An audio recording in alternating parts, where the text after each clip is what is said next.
100টি জীবনধারা উপভোগের অভিজ্ঞতা। আজ আমি এই বিশাল টায়ারের মধ্যে 24 ঘন্টা থাকার চ্যালেঞ্জ নেব। এই টায়ারের ভেতরে ভীষণ রাবারের গন্ধ, কি দুর্গন্ধ। এর ভেতরে আমি তো সোজা হয়ে দাঁড়াতেই পারছি না। এখন যদি ছেড়ে দেই তাহলে কি খুব দেরি হয়ে যাবে? তোমার আগের 24 ঘন্টার চ্যালেঞ্জে 23.8 লাখ লাইক হয়েছিল।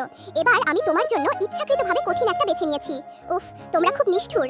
এখন বাজে দুপুর 1টা, চ্যালেঞ্জ শুরু। এবার আমি একটা ছোট পাশা প্রস্তুত করেছি। পয়েন্টের উপর ভিত্তি করে বিভিন্ন রকম টাস্ক থাকবে। তুমি মোট 5 বার পাশা ছুঁড়ে দেখতে পারবে।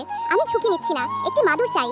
পাশা ছোড়ার পর 2, একজন নতুন বন্ধুর সাথে 2 ঘন্টা থাকো। নতুন বন্ধু? নতুন বন্ধুকে কি তোমার ভালো লাগছে? আমার মাথা খারাপ হয়ে যাবে। আমার মাথা খারাপ হয়ে যাবে। এখন 3টা 14 মিনিট। হং চেন এবং মুরগিগুলো 2 ঘন্টা ধরে একসাথে আছে। সে মল ত্যাগ করেছে। তাড়াতাড়ি এটাকে নিয়ে যাও। ডিমের ইমোজি। এই রাবারের গন্ধের সাথে মুরগির মলের গন্ধ মিশে গেছে। এটা সত্যি খুব বিরক্তিকর। গ্যাস মাস্ক পরার পর অবশেষে একটু ভালো লাগছে। এমন পরিস্থিতিতে আরো 21 ঘন্টা থাকতে হবে ভাবলে আমি তো ভেঙে পড়বো। ভেঙে পড়া? তুমি ভেঙে পড়ছো?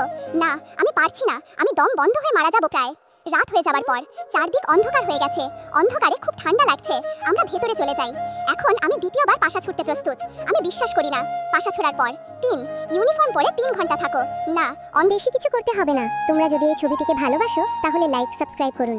এই ইমোজি দিয়ে কমেন্ট করুন।